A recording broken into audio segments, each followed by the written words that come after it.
Hey,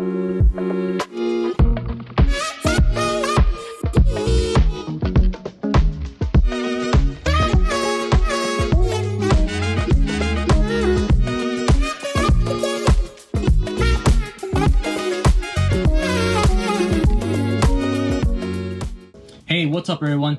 Thank you for tuning in to another episode of Vic Fix It. On this one, I bring you a 1995 Chevy Tahoe LT 4x4 with the 350 gas engine. Now this thing is gonna be a labor of love. It's not pretty, the paint's not pretty, interior's not pretty, it does run well, mechanically sound, and that's the only reason why I picked it up from Facebook Marketplace.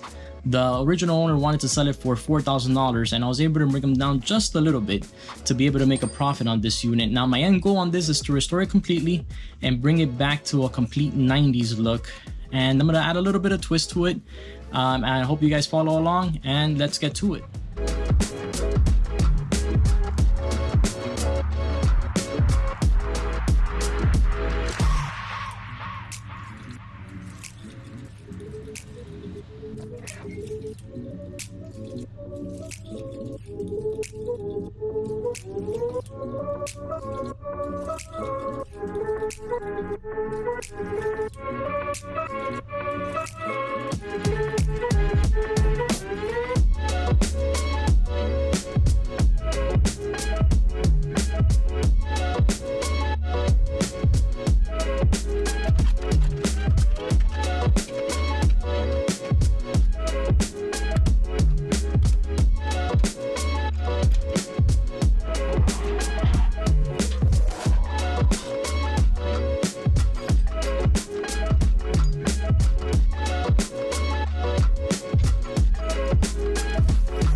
Now going over this Tahoe, I see that the whole front end is completely black. The paint is really bad and just missing on some of these panels. And as you could tell, it's basically the whole car will need a respray at this point. Now it does have a 2-inch lift and some newer Chevy Tahoe wheels. Of course, the 90s have two keys, one's to open the car and another one's to start it. This seat is definitely gonna need some help and the interior is rough. We do have a missing glove box, the ashtray is bad, the back seats are missing headrest, the leather's not in the best condition, but the headliner looks pretty good for what it is. Now back here, we do find a few surprises. I do have the glove box and it's bin matched with all the options the vehicle has, and a spare load of parts and a lot of zip ties. Now the engine is running completely smooth. The AC is not working, but we'll get that fixed here shortly.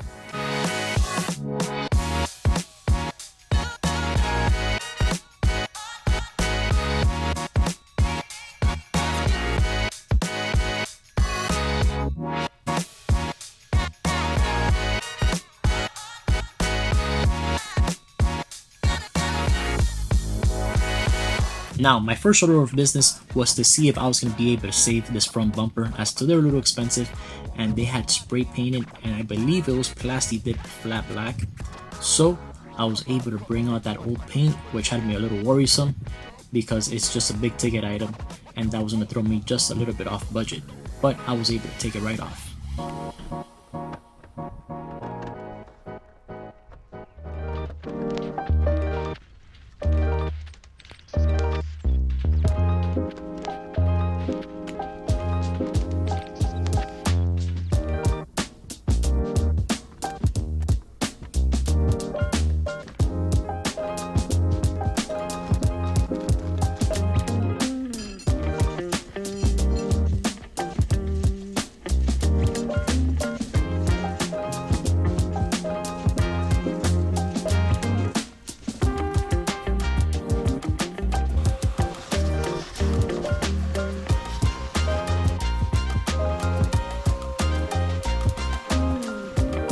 And with a little bit of elbow grease, you can see how nice this bumper came out, back to its original chrome.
With the AC compressor already installed, it was a matter of just putting on a new belt just to make sure that it ensures a long life for the next owner. And also the spark plugs were done, since I did feel a slight little misfire, and it was time to drain out this old oil and get some new oil in there.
A part that is often overlooked is your PCV valve, your positive crankcase ventilation valve. Now something like this is very simple on this truck. Simply snap it out and replace it with a new one. Usually you want to hear a little wiggly sound of metal on metal going back and forth, and once they're bad, they're not going to make any noise since they're stuck with old oil.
Now the glove box we had to repair. The only reason why, because it's VIN coded.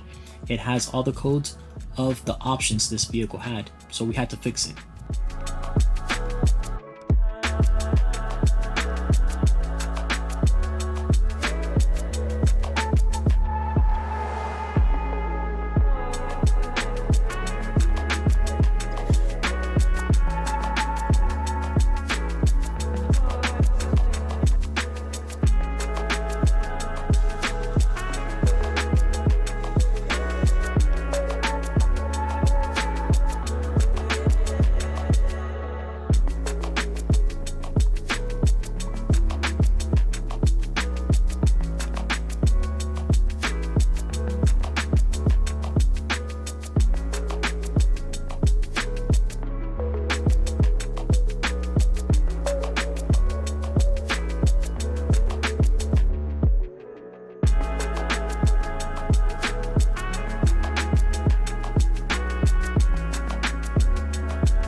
Here you could clearly see the reason why this whole interior had to be dismantled to get that rug.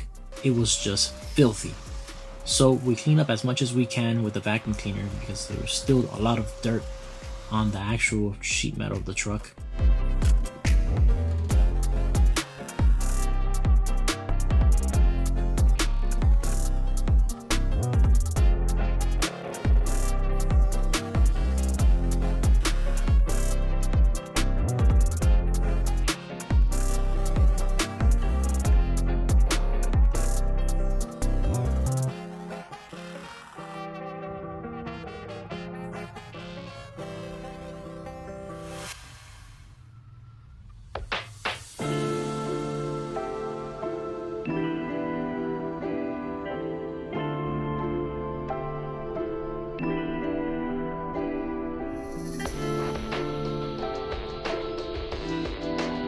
Now it was time to get rid of those dual exhausts and put a side pipe just like the OEM, and it was time to put some Freon in the truck.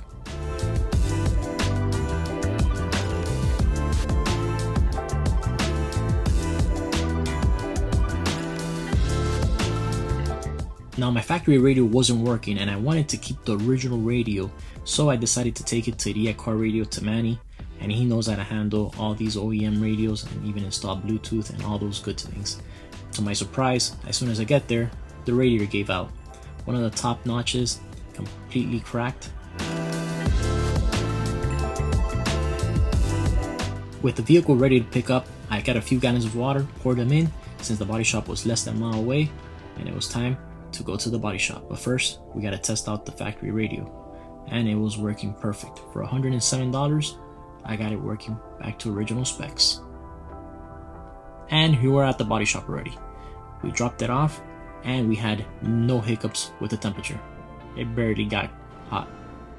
I came to check up on the truck and drop off a new radiator with the coolant, and this is how the progress was going.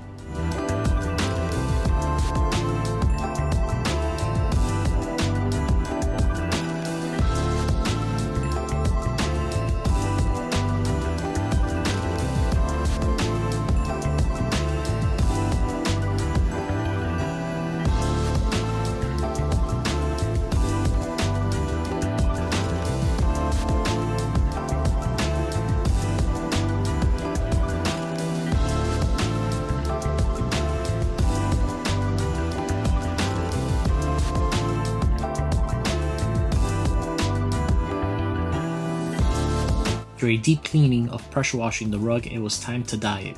Now here I'm pouring hot water, and I'm also gonna put the dye. Now this was like passing a hot potato, but it was a hot spray nozzle. We start spraying it, and that's the best way it's gonna be able to stick to the actual carpet itself. And I did a few coats, but my dad and I were passing that bottle back and forth since it was boiling, and it actually worked.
Now for some of us, this might not be a step that's necessary. You could simply slap on this grill, it's all chrome, but for me I really wanted to get those grill inserts flat black just to try to match as much as I could to the factory spec.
Now this Chevy emblem was well protected. It had several of layers of paint, and it took me a while just to get this thing back to its original glory. But once in place, it was time to glue it on and set it there for the rest of its life.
Now it was time to restore this wiper cowl.